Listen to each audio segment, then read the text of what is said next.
नमस्कार दोस्तों, आज हम आपको 12 फरवरी 2024 सुबह के मुख्य समाचार प्रस्तुत करेंगे। कृपया नीचे कमेंट करके बताएं कि आप किस क्षेत्र से हिमाचल न्यूज सुन रहे हैं। हिमाचल के विकास, पर्यटन और सामाजिक क्षेत्र की ताज़ा जानकारी के लिए हमारे चैनल को सब्सक्राइब करें और अपडेट के लिए हमें फॉलो करें। इन खबरों को अधिक लोगों तक पहुंचाने के लिए कृपया हमारा कंटेंट शेयर करें। खबर नंबर 1। हिमाचल को भूली केरल से उलझी मोदी सरकार, प्रदेश को सैलरी पेंशन के लिए चाहिए 5,000 करोड़। वित्तीय लड़ाई में केरल के साथ उलझी केंद्र की मोदी सरकार हिमाचल को भूल गई है। ऐसा इसलिए लग रहा है क्योंकि फरवरी का महीना भी आधा बीत जाने के बाद जनवरी से मार्च की आखिरी तिमाही के लिए हिमाचल को लोन की अनुमति तक नहीं मिली है। पिछले साल जनवरी में 6,000 करोड़ की ऑथराइजेशन मिली थी। इसके लिए पूर्व की जयराम सरकार ने आवेदन किया था।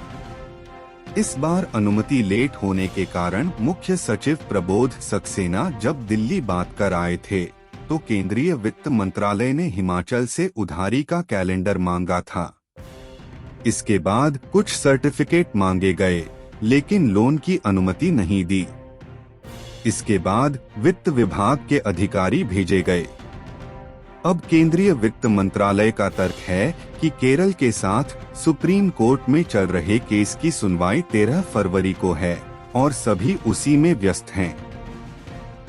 13 फरवरी के बाद अगले सप्ताह में हिमाचल के मामले पर भी फैसला हो जाएगा। इसलिए राज्य के पास अभी इंतजार करने के सिवा कोई चारा नहीं है। 17 फरवरी को मुख्यमंत्री सुखविंदर सिंह सुक्खू अपना बजट पेश कर रहे हैं और उम्मीद है कि उससे पहले लोन पर स्थिति साफ हो जाएगी। केरल सरकार वित्तीय मजबूरी के कारण केंद्र सरकार के खिलाफ सुप्रीम कोर्ट में चली गई है।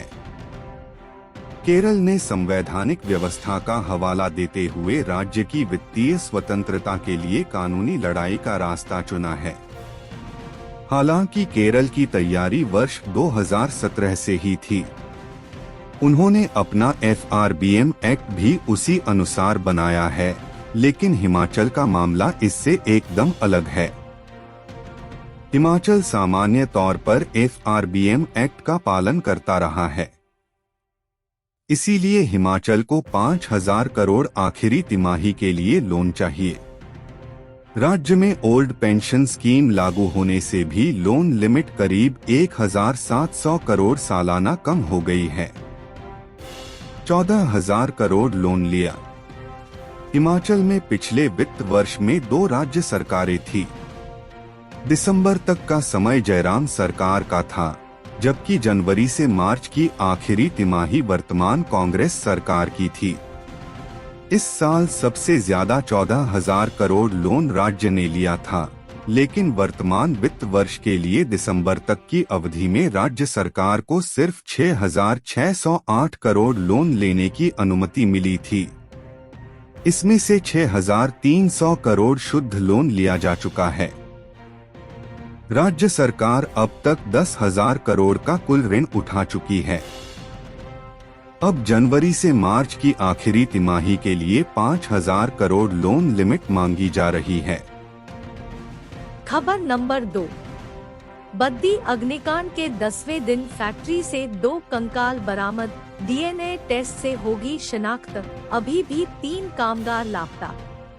झाड़माजरी स्थित परफ्यूम फैक्ट्री में हुए भीषण अग्निकांड के 10वें दिन सर्च ऑपरेशन के दौरान 2 शव बरामद हुए हैं। लापता कामगारों की तलाश के दौरान फैक्ट्री की दूसरी मंजिल पर मलबे के ढेर से मिले यह शव पूरी तरह जल चुके थे और महज कंकाल ही बाकी रह गया था। यही वजह रही है कि दोनों शवों की शिनाख्त नहीं हो पाई है।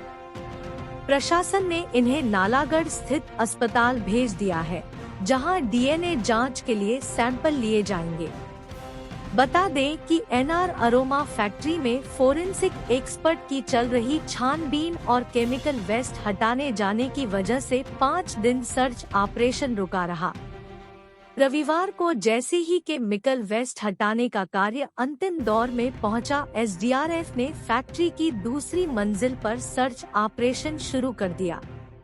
सर्च ऑपरेशन शुरू करने से पूर्व अनसेफ हो चुकी इमारत का कुछ हिस्सा गिरा दिया गया ताकि खोजी दल को कोई परेशानी न हो।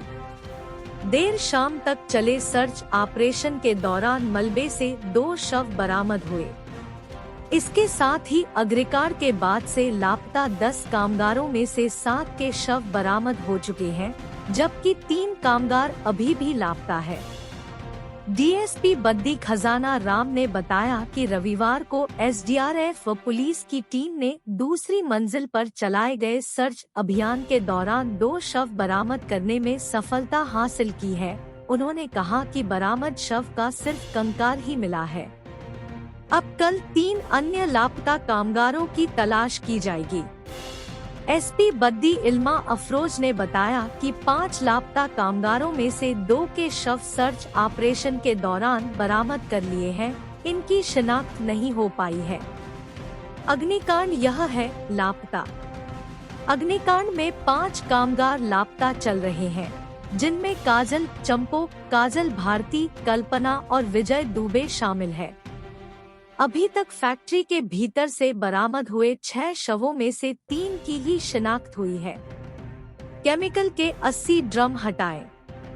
एनआर अरोमा फैक्ट्री परिसर से ज्वलनशील केमिकल वेस्ट हटाने का काम तीसरे दिन भी जारी रहा। शिवालिक ठोस कचरा प्रबंधन संयंत्र की टीम ने परफ्यूम फैक्ट्री से रविवार को केमिकल के 80 ड्रम सुरक्षित बाहर निकाले और दभोटा स्थित संयंत्र तक पहुंचाए। अब तक फैक्ट्री के भीतर से 120 से ज्यादा ड्रम केमिकल के निकाले जा चुके हैं। बीते शनिवार फैक्ट्री में पड़े केमिकल में आग लगने से अफरा तफरी मच गई थी। उद्योग में इमरजेंसी रास्ता न होने से हुई मौतें। अब तक की पड़ताल में परफ्यूम फैक्ट्री में सुरक्षा इंतजामों को लेकर बड़ी लापरवाही सामने आई है। प्रारंभिक जांच में सामने आया है कि फैक्ट्री संचालकों ने बाहर निकलने के लिए न कोई आपातकालीन रास्ता बनाया था, न ही आगजनी से निपटने के लिए पुख्ता प्रबंध थे। यही नहीं, प्लांट में जो स्टोर बनाया हुआ था, उसमें भी बिना किसी सुरक्षा इंतजाम के भारी मात्रा में ज्वलनशील केमिकल रखा हुआ था। यही वजह रही है कि जब आग लगी तो केमिकल उसकी जद में आ गया और हालात बेकाबू हो गए। एसआईटी कंपनी मालिकों की धरपकड़ के लिए भी दबिश दे रही है, लेकिन अभी तक सभी गिरफ्त से बाहर है। खबर नंबर 3। सेब के पौधों की बढ़ी डिमांड, बारिश बर्फबारी के बाद नर्सरियों में 30% का इजाफा, पौधे लगाने का उचित समय। प्रदेश में बारिश बर्फबारी के बाद नर्सरियों में पौधों की डिमांड बढ़ गई है। बारिश और बर्फबारी से अब जमीन में पर्याप्त नमी हो गई है।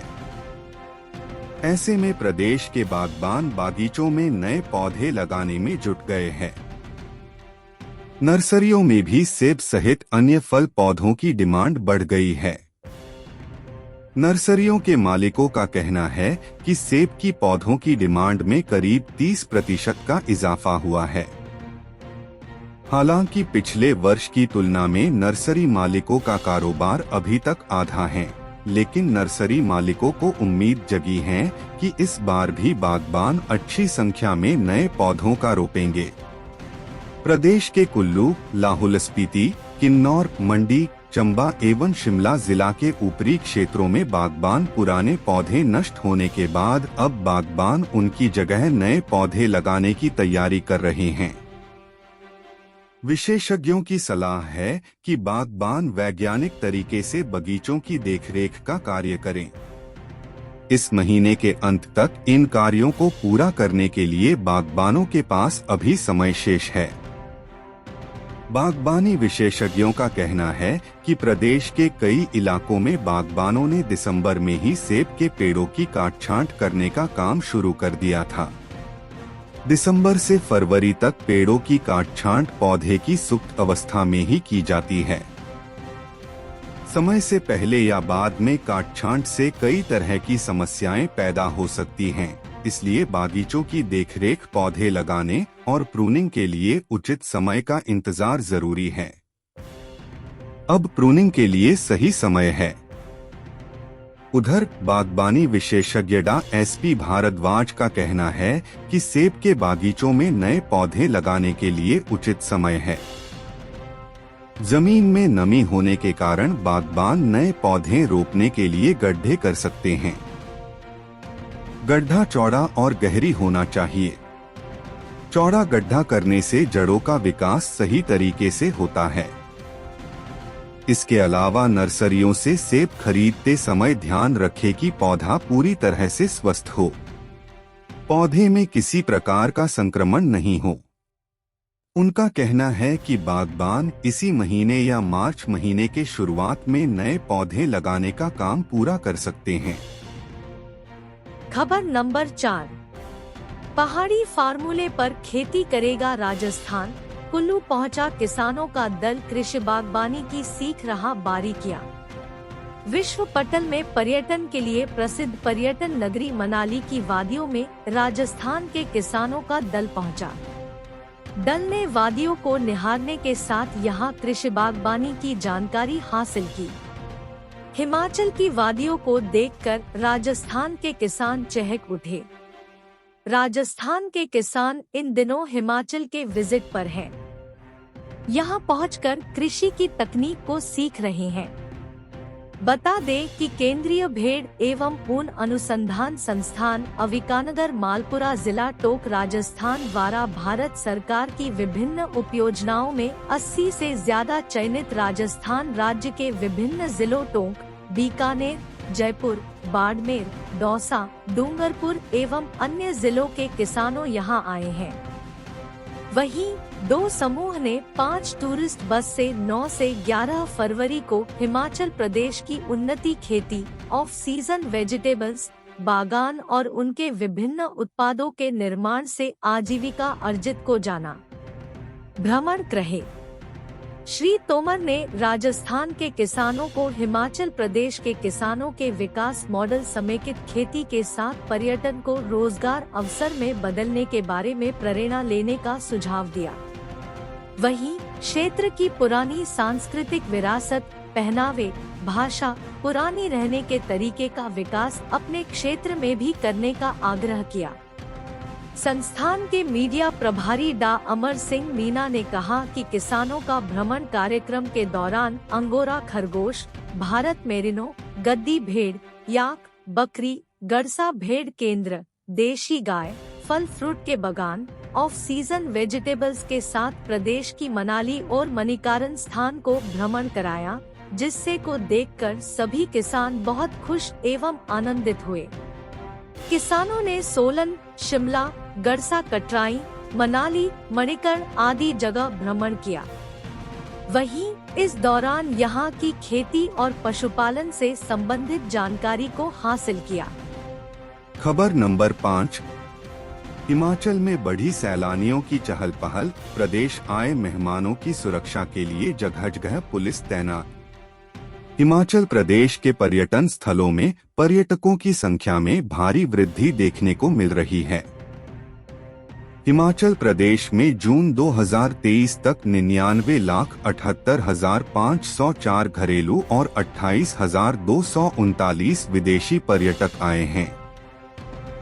हिमाचल प्रदेश में छुट्टियों के मौसम में पर्यटकों की भारी आमद देखी जा रही है, क्योंकि लोग गर्मियों और सर्दियों की छुट्टियों में हिमाचल के पर्यटन स्थलों का पता लगाने के साथ साथ क्रिसमस की पूर्व संध्या और नए साल का जश्न मनाने के लिए हिमाचल में आते हैं।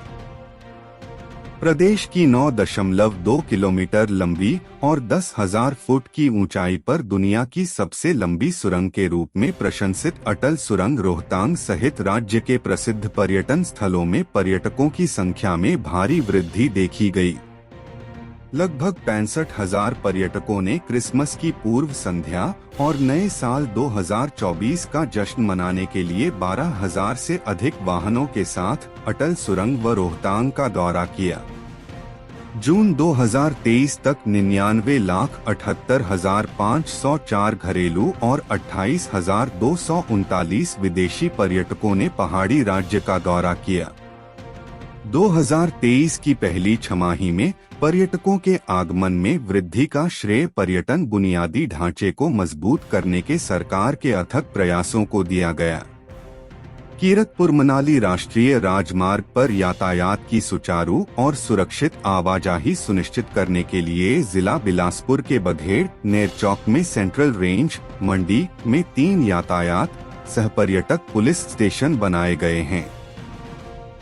जिला मंडी के और जिला कुल्लू के भुंतर इन TTPS का प्राथमिक उद्देश्य इस राष्ट्रीय राजमार्ग का उपयोग करने वाले सभी सड़क उपयोगकर्ताओं को एक सुरक्षित, सुचारू और संरक्षित परिवहन वातावरण प्रदान करना है। TTPS कर्मचारी पर्यटकों को सुविधा प्रदान करेंगे, पर्यटकों को सहायता प्रदान करेंगे, यातायात की भीड़ को संभालेंगे, सड़क दुर्घटनाओं के दौरान जांच करेंगे और बचाव करेंगे तथा डाटा विश्लेषण के माध्यम से आवश्यक हस्तक्षेप करेंगे। ये TTPS 3 जिलों यानी बिलासपुर, मंडी और कुल्लू से होकर गुजरने वाले कीरतपुर मनाली राष्ट्रीय राजमार्ग पर कार्य करेंगे। वर्तमान में ये तीनों यातायात पर्यटक पुलिस स्टेशन क्रियाशील हैं और अपना कार्य प्रभावी ढंग से कर रहे हैं। TTPS के दायरे में आएंगे यह कर्तव्य। SP TTR नरवीर सिंह राठौर ने बताया कि TTPS के कर्तव्य में पर्यटन स्थलों पर अपराध के आदी लोगों की जानकारी प्राप्त करना और उन पर पर्याप्त निगरानी बनाए रखना, यह सुनिश्चित करना कि सभी संज्ञेय अपराध दर्ज किए जाएं और पर्यटकों को इस संबंध में पूरी जानकारी देने के लिए प्रोत्साहित किया जाए। कियोस्क का प्रभार लेना, जो किसी भी सुरक्षा उल्लंघन के मामले में या किसी भी प्रकार की पुलिस सेवाओं का लाभ उठाने के लिए पर्यटकों के लिए रिपोर्टिंग बिंदु के रूप में कार्य करता है। भीड़ वाले इलाके में तैनात हो police. DIG TTR Gurdev Sharma ने कहा कि हम मुख्यमंत्री सुखविंदर सिंह सुक्खू का हृदय से आभार व्यक्त करते हैं, जिन्होंने एक समर्पित यातायात पर्यटक पुलिस स्टेशन की स्थापना के लिए प्रस्ताव रखा। यह पहल स्थानीय लोगों और पर्यटकों दोनों के लिए सुरक्षा और सुविधा बढ़ाने की दिशा में एक महत्वपूर्ण कदम है। TTPS द्वारा निभाई जाने वाली भूमिका और कार्य पुलिस कर्मियों को जरूरत के आधार पर विशेष रूप से पर्यटन सीजन के दौरान भीड़भाड़ वाले पर्यटक आकर्षणों, खेलों, प्रवेश और निकास बिंदुओं, बस टर्मिनलों, धार्मिक स्थानों व खरीदारी क्षेत्रों आदि में तैनात किया जाएगा। खबर नंबर 6। शिक्षा नियामक आयोग को नए अध्यक्ष का इंतजार, विज्ञापन से पहले मंत्री रोहित ठाकुर को मंजूरी के लिए भेजी है फाइल। राज्य निजी शिक्षण संस्थान विनियामक आयोग में पिछले 6 माह से अध्यक्ष का पद खाली है। इस पद पर सरकार की ओर से कोई नई नियुक्ति नहीं की गई है। आयोग के अध्यक्ष को चुनने के लिए विज्ञापन जारी करने से पहले शिक्षा विभाग ने मंत्री रोहित ठाकुर की मंजूरी को फाइल भेजी है। मंत्री की मंजूरी मिलने के बाद अध्यक्ष पद के लिए आवेदन आमंत्रित किए जाएंगे। प्रदेश सरकार से सेवानिवृत्त IAS और HS अफसर नियुक्ति की आस में हैं और अपने जुगाड़ लगा रहे हैं। राज्य शिक्षण नियामक आयोग में अध्यक्ष का पद काफी अहम माना जाता है। यह आयोग शिक्षा के क्षेत्र में भी काफी महत्वपूर्ण है। इसमें चल रहे सभी शिक्षण संस्थान पर नजर रखने के लिए सरकार ने राज्य शिक्षण नियामक आयोग की स्थापना की है।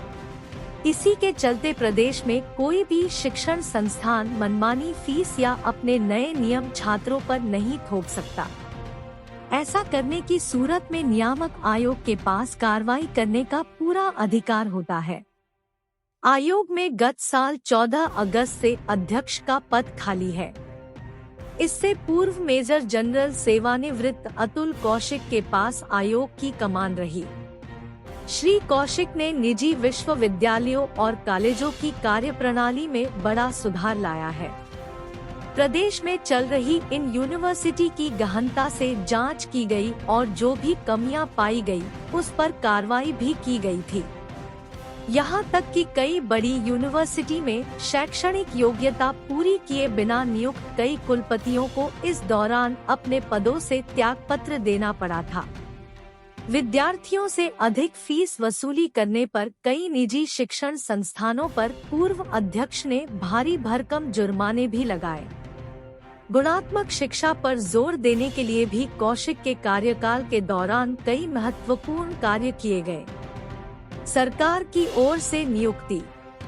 शिक्षण नियामक आयोग के पद पर सरकार की ओर से ही अध्यक्ष पद का सदस्य नियुक्त किया जाना है। वर्तमान में आयोग के 2 सदस्य कार्य कर रहे हैं। अध्यक्ष चुनने के लिए शिक्षा विभाग ने प्रस्ताव तैयार कर लिया है। शिक्षा मंत्री रोहित ठाकुर से इस प्रस्ताव को मंजूर करने के बाद विज्ञापन जारी कर आवेदन आमंत्रित किए जाएंगे। मुख्यमंत्री सुक्खू के पास कई सेवानिवृत्त अधिकारी इस पद के लिए दावेदारी जता भी चुके हैं। खबर नंबर 7। शीतकालीन स्कूलों में आज लौटेगी रौनक। नए शैक्षणिक सत्र में समय पर स्टडी मटेरियल भी उपलब्ध। प्रदेश के स्कूलों में 1 माह शीतकालीन अवकाश के बाद सोमवार से रौनक लौटेगी। सोमवार से शीतकालीन अवकाश वाले स्कूल खुल जाएंगे। शिक्षा क्षेत्र में व्यवस्था परिवर्तन के तहत विभाग नए सत्र से कई तरह के बदलाव करने जा रहा है। इस बार नए शैक्षणिक सत्र से पहले ही बच्चों को किताबें भी बांट दी गई हैं। इसका सबसे ज्यादा फायदा यह है कि बच्चों को टाइम पर पूरा सिलेबस मिल जाएगा। शिक्षा निदेशक की ओर से पहले ही जिलों को यह निर्देश जारी कर दिए गए हैं। सोमवार से ही स्कूलों में नए सत्र के लिए दाखिले भी हो जाएंगे, साथ ही किताबों का आवंटन भी होगा। कक्षा पहली व दूसरी में विद्यार्थी हिंदी व अंग्रेजी किसी भी माध्यम में पढ़ाई कर सकेंगे। शिक्षा क्षेत्र में हिमाचल की रैंकिंग सुधारने के लिए सरकार ने व्यवस्था परिवर्तन की प्रक्रिया शुरू कर दी है। गत वर्ष वार्षिक परीक्षाएं खत्म होने के बाद भी विभाग ने 31 दिसंबर तक नियमित तौर पर कक्षाएं ली थीं। इसमें बच्चों की कमियों को दूर करने पर काम किया गया था, ताकि नए सत्र में बच्चे जब स्कूल पहुंचे तो उनकी परफॉर्मेंस अच्छी रहे।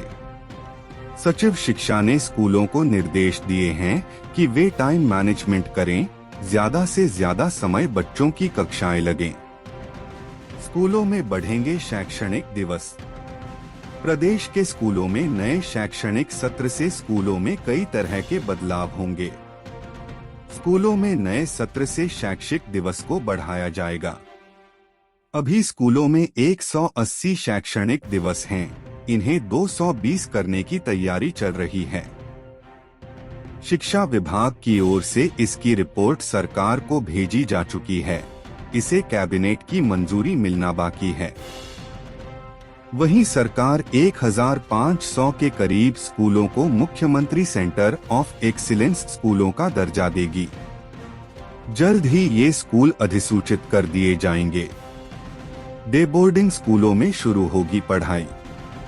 इस बार डे बोर्डिंग स्कूलों में भी पढ़ाई होगी। सरकार इन स्कूलों को अपग्रेड करेगी, जिसमें बच्चों को सभी तरह की मॉडर्न सुविधाएं भी मिलेंगी। शिक्षा के क्षेत्र में कुछ वर्ष पूर्व तक केरल से मुकाबला करते हुए दूसरे स्थान पर रहने वाले हिमाचल प्रदेश की रैंकिंग 13वें स्थान से अब 17वें स्थान पर पहुंच गई है। प्रदेश में जगह जगह कम दूरी पर स्कूल खुलने, रट्टा अधिक लगने और यूडाइस डाटा सही तरीके से न भरने से रैंकिंग में कमी दर्ज हुई है।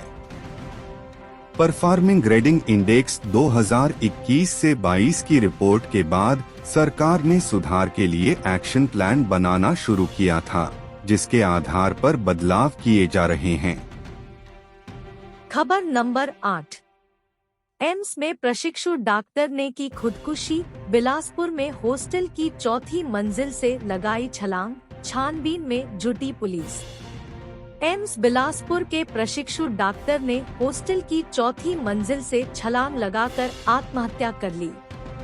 मृतक की पहचान परीक्षित 21 पुत्र ए के लेखी निवासी इंदौर मध्य प्रदेश के तौर हुई है। पुलिस ने मामले को लेकर कार्रवाई शुरू कर दी है।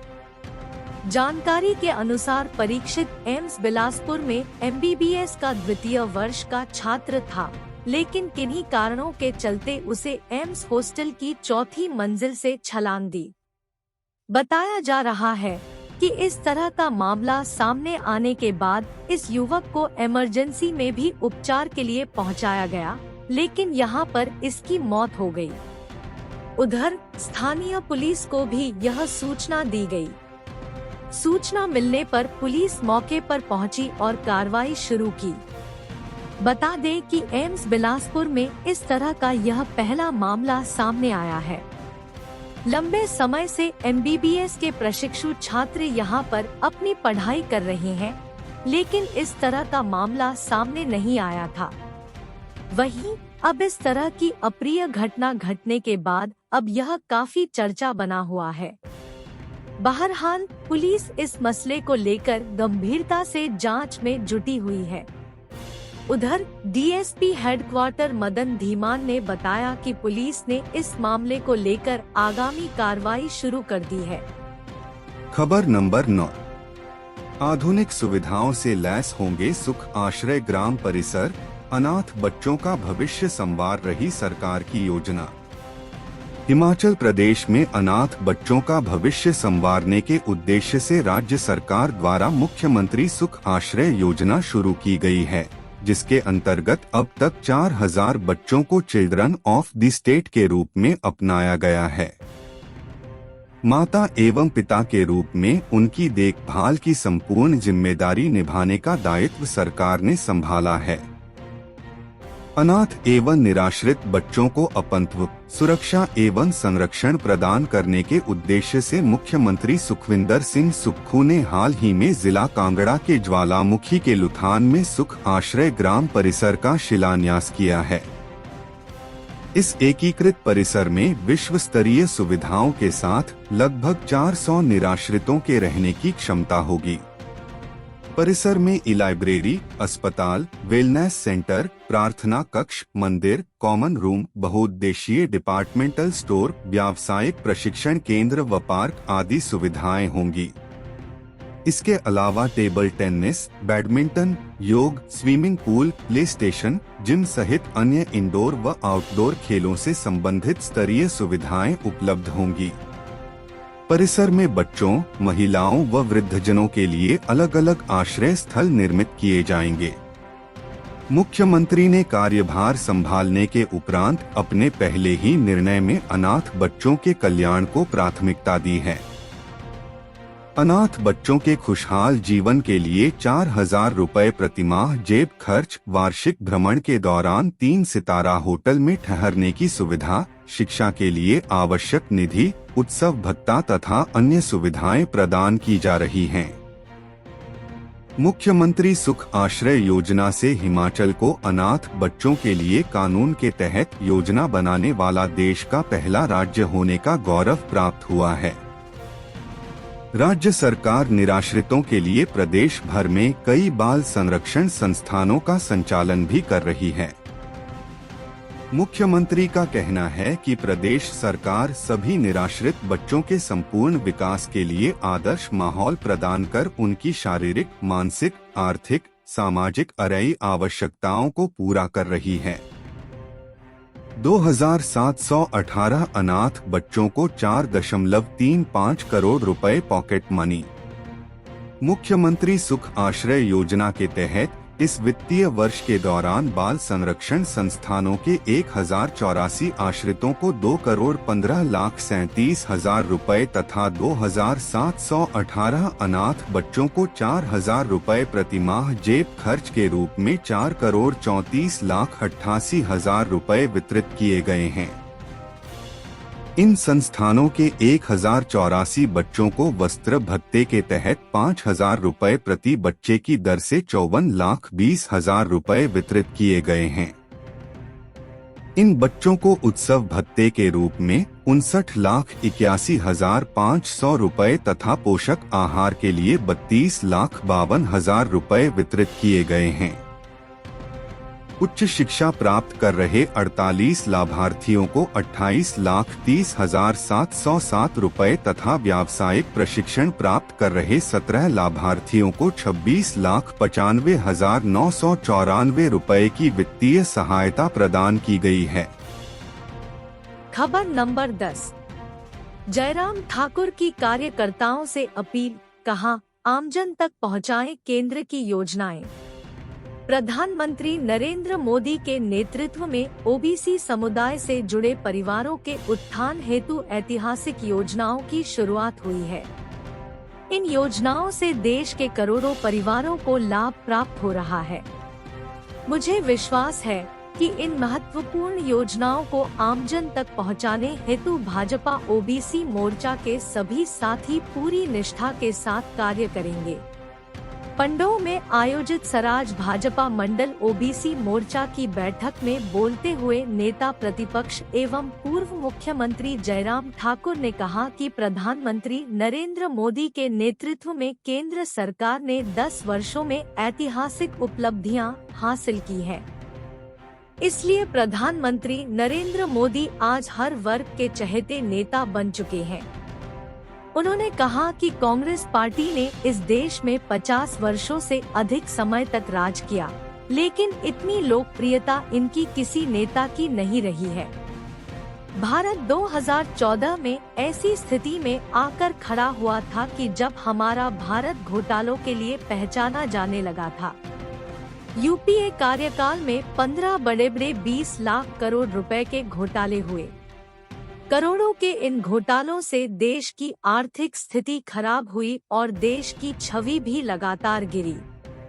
2014 के बाद उस स्थिति को संभालने का काम नरेंद्र भाई मोदी की सरकार ने किया।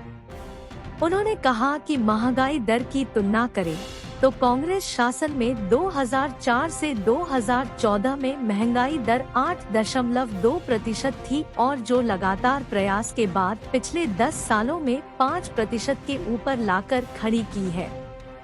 मोदी के नेतृत्व में एनडीए सरकार ने पिछली सरकार द्वारा छोड़ी गई चुनौतियों पर सफलतापूर्वक काबू पाया है। खबर नंबर 11। बजट सत्र में पेपर लीक रोजगार की गूंज, भाजपा संग कांग्रेस विधायक ने भी पूछे सवाल। 14 फरवरी से शुरू हो रहे हिमाचल विधानसभा के बजट सत्र की शुरुआत राज्यपाल अभिभाषण से होगी।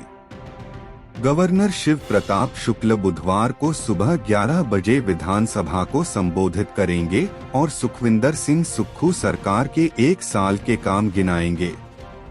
इस सत्र के शुरू में ही मुख्यमंत्री के बजट से पहले पेपर लीक और रोजगार के मामले भी सदन में गूंजेंगे। पहले दिन सिर्फ राज्यपाल अभिभाषण होगा और दूसरे दिन से प्रश्नकाल शुरू होगा। प्रश्नकाल के पहले ही दिन 15 फरवरी को सुंदरनगर से भाजपा विधायक राकेश जम्वाल ने junior office assistant post code 817 को लेकर सवाल पूछा है कि इनका रिजल्ट कब घोषित किया जाएगा। इसके अगले दिन 16 फरवरी को कांग्रेस विधायक राजेंद्र राणा ने भी सवाल किया है कि पिछले 1 साल में 15 जनवरी तक हमीरपुर चयन बोर्ड और लोक सेवा आयोग के माध्यम से कितना युवाओं को सरकार ने रोजगार दिया। इसी दिन सुंदरनगर से भाजपा विधायक राकेश जम्वाल ने क्लास 3 की भर्तियों के लिए गठित दीपक सानन कमेटी की रिपोर्ट के बजाय इस कमेटी पर खर्च की गई कुल धनराशि का ब्यौरा मांगा है। विधानसभा सचिवालय से आई सूचना के मुताबिक अभी तक 550 सवाल विधायकों की तरफ से बजट सत्र के लिए मिल चुके हैं। उधर बजट सत्र की तैयारी को लेकर विधानसभा अध्यक्ष कुलदीप सिंह पठानिया ने सोमवार को प्रेस गैलरी कमेटी की बैठक बुलाई है। इसके बाद मंगलवार को सर्वदलीय बैठक स्पीकर के द्वारा बुलाई गई है।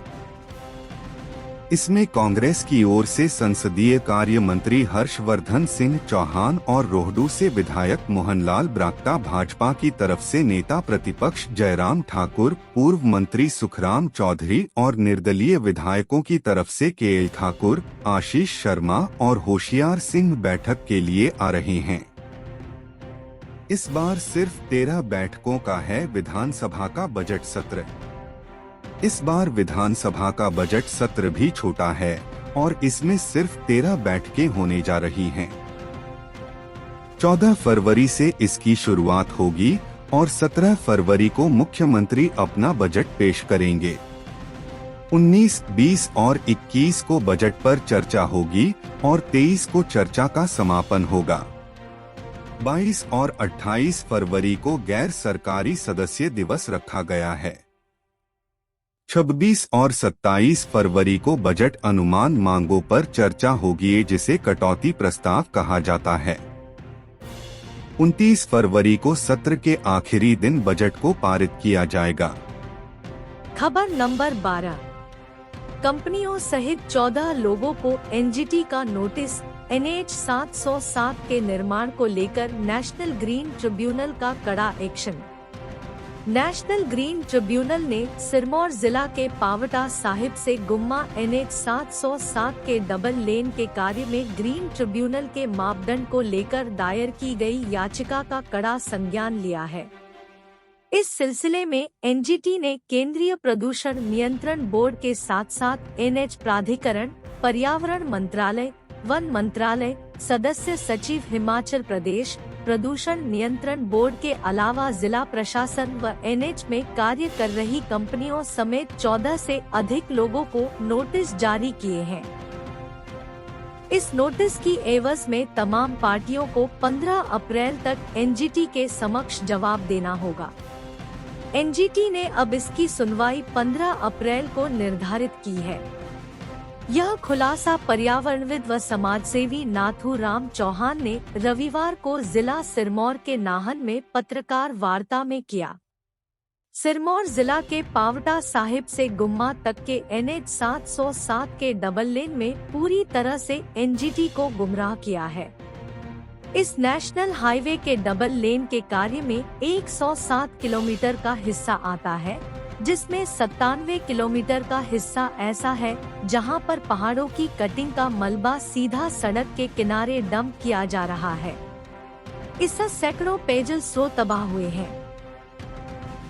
एनजीटी द्वारा इस मामले में मिनिस्ट्री ऑफ ट्रांसपोर्ट, पर्यावरण वन, प्रदेश सरकार के मुख्य सचिव, प्रधान अरण्यपाल, वन विभाग, राज्य प्रदूषण नियंत्रण बोर्ड के सदस्य सचिव, उपायुक्त सिरमौर, उपायुक्त शिमला, नगर परिषद पावटा साहिब के अलावा Messrs ABCI infrastructure private limited, Messrs RG Buildwell engineers private limited, Messrs LN Malviya infra project, HES infra private limited, PRL project, Shivalik build tech private limited को पार्टी बनाया है।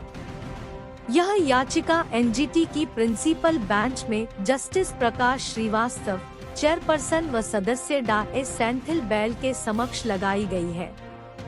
एनजीटी ने इस मामले में हाई लेवल कमेटी के गठन को लेकर निर्देश जारी किए हैं तथा कहा गया है कि ज्वाइंट कमेटी स्पॉट पर इंस्पेक्शन कर इसकी रिपोर्ट एनजीटी को सौंपेगी।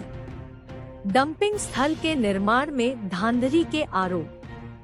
नाथू राम चौहान ने कहा कि नेशनल ग्रीन ट्रिब्यूनल के नियमों के तहत यह हिस्सा ग्रीन कॉरिडोर के रूप में विकसित किया जाना था।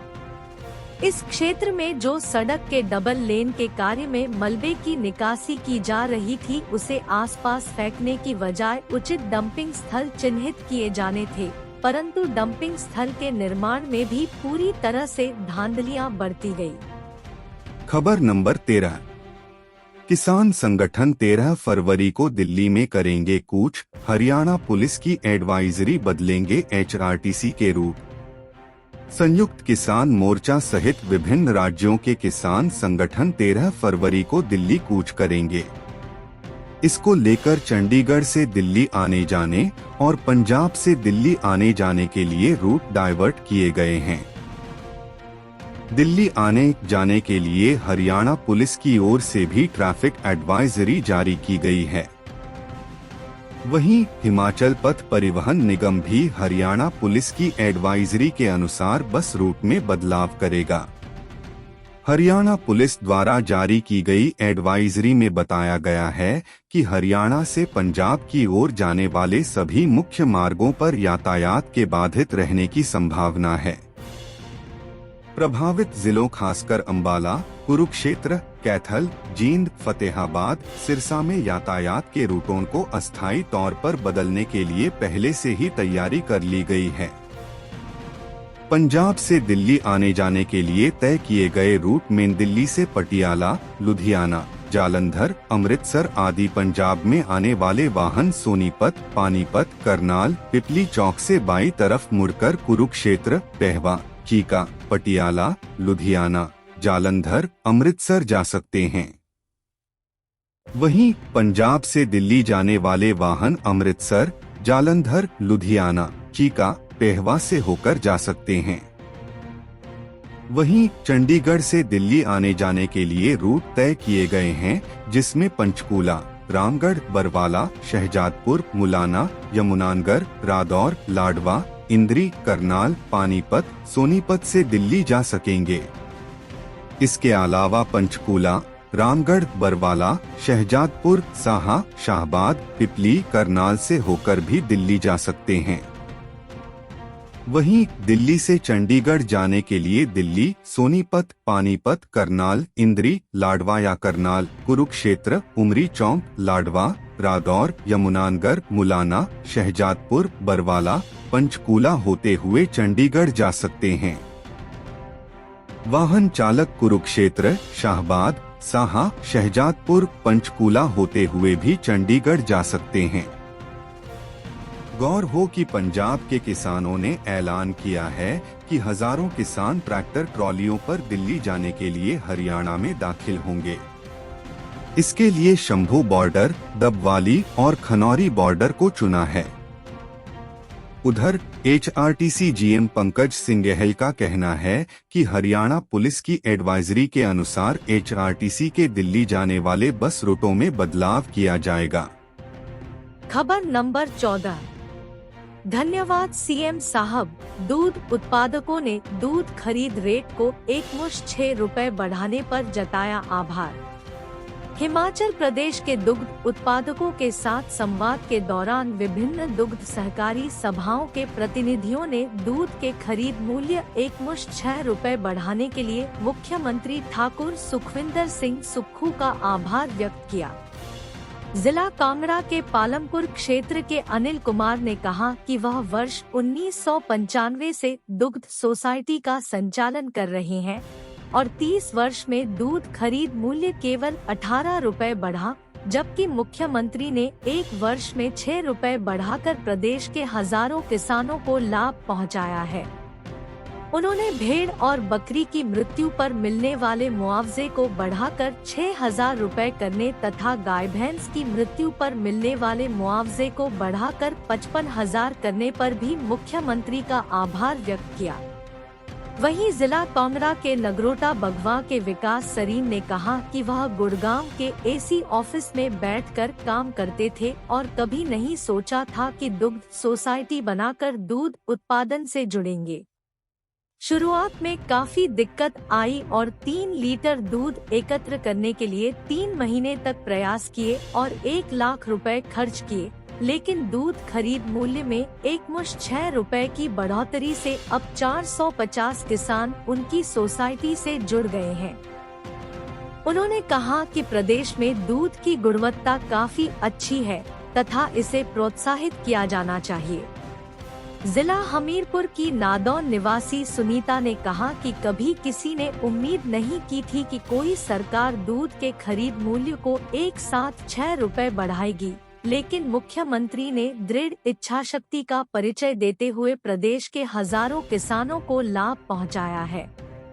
उन्होंने कहा कि पहले अधिकतम 50 पैसे या 1 रुपए तक की ही बढ़ोतरी होती थी, लेकिन वर्तमान राज्य सरकार का यह प्रयास सराहनीय है। उन्होंने कहा कि पहले सोसाइटी से लोगों को जोड़ने में कठिनाई आती थी, लेकिन अब वे खुद ब खुद दूध उत्पादन से जुड़ने लगे हैं।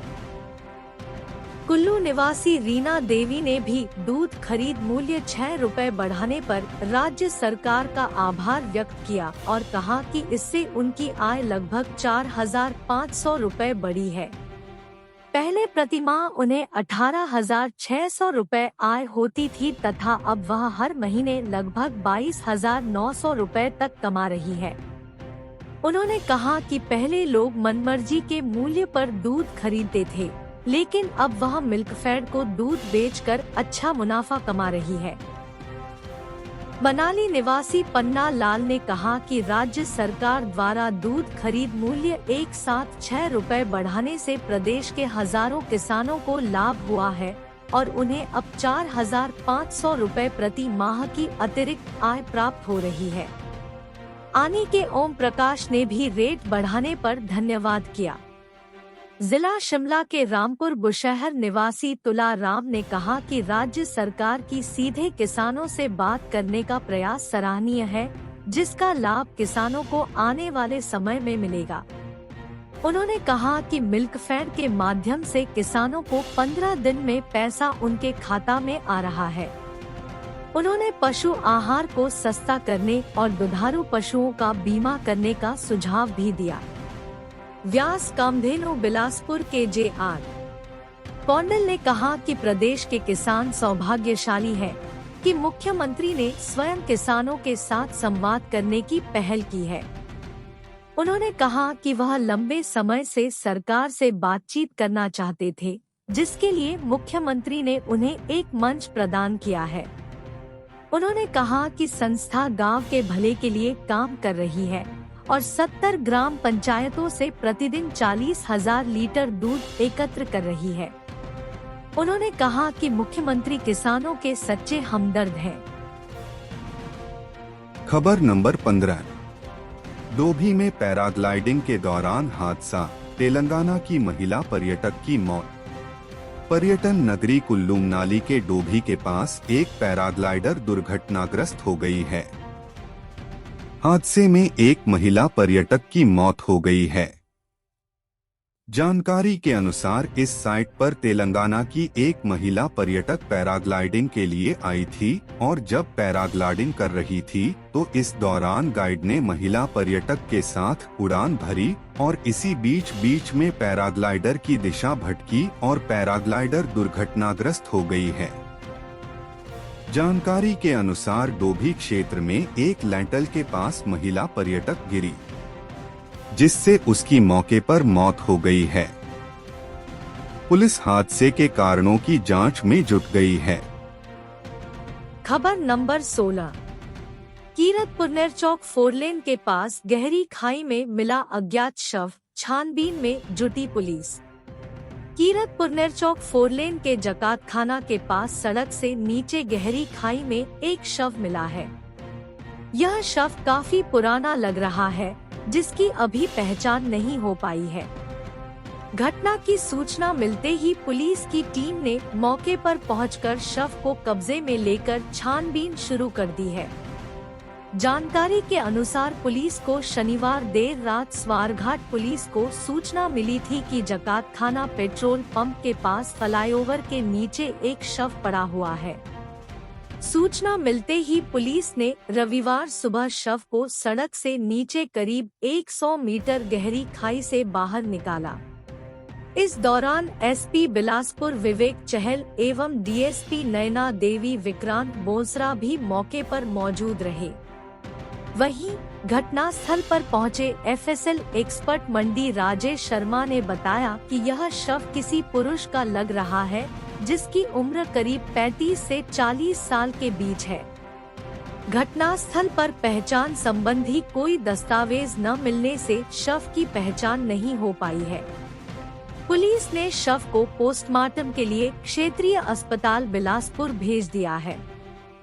हम अपने राज्य के विकास में योगदान देने में गर्व महसूस करते हैं और हमें उम्मीद है कि आने वाले दिनों में हमें और भी अच्छी खबरें मिलेंगी।